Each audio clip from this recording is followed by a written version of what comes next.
You need to be bored. You will have less meaning and you will be more depressed if you never are bored. I mean, it couldn't be clearer. Let me give you the good side of boredom in general.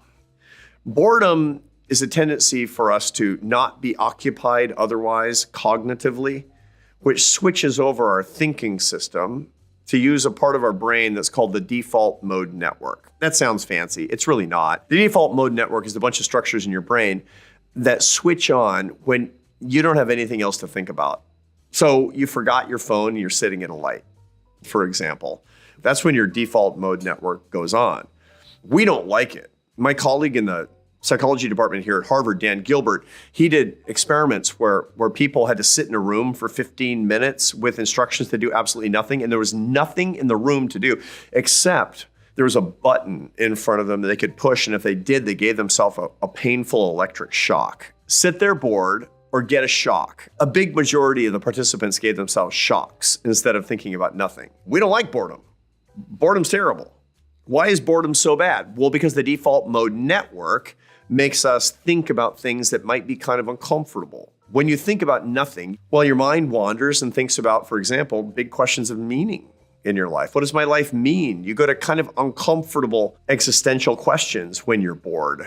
That turns out to be incredibly important, incredibly good. One of the reasons that we have such an explosion of depression and anxiety in our society today is because people actually don't know the meaning of their lives, much less so in previous generations. Tons of data show this. And furthermore, we're not even looking. Why not? I'll tell you why not. We figured out a way to eliminate boredom. We've been able almost completely to shut off the default mode network in our brains. How? The answer is that thing in your pocket with the screen, which you take out even when you're standing on the street corner waiting for the light to change. Is like, I might have to wait here for 15 seconds.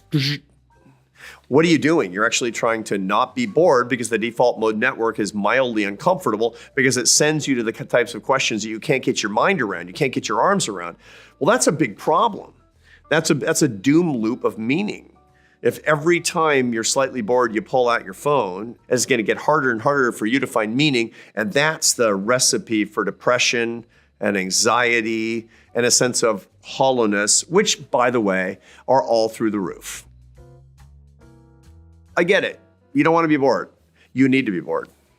Be bored more. Tomorrow, when you go to the gym in the morning after you wake up, don't take your phone. Can you handle it?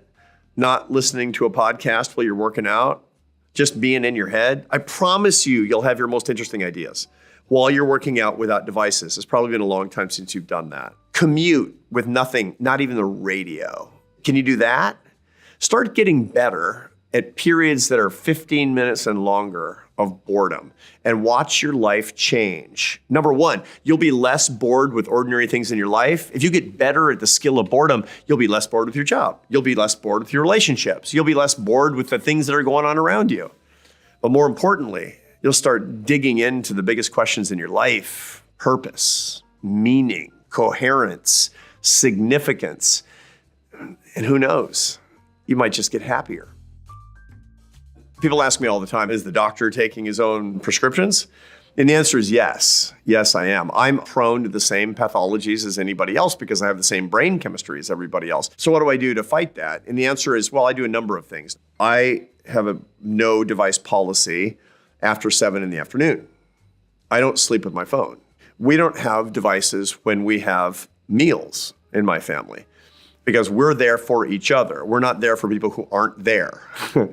3, I have regular social media and screen cleanses where I don't use my device for longer periods of time. First, it's like children screaming in my head. Well, because that's how, dopamine is saying, get the phone, get the phone. That's addiction.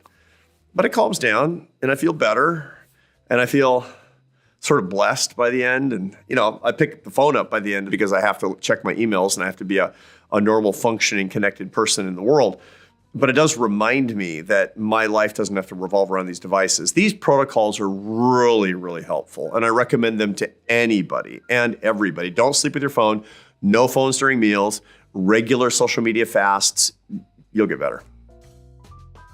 People worry that if they do these things, they're going to miss something. There are ways that you can remedy that. One of the things that you can do is you can have your phone on, you're just not looking at it, and there's only 1 or 2 numbers that can reach you in case of emergencies. Phones can do that, by the way. If you don't know how to do that, ask your kid.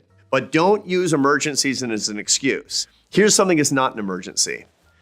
What's going on Twitter? That's not an emergency. Answer nothing.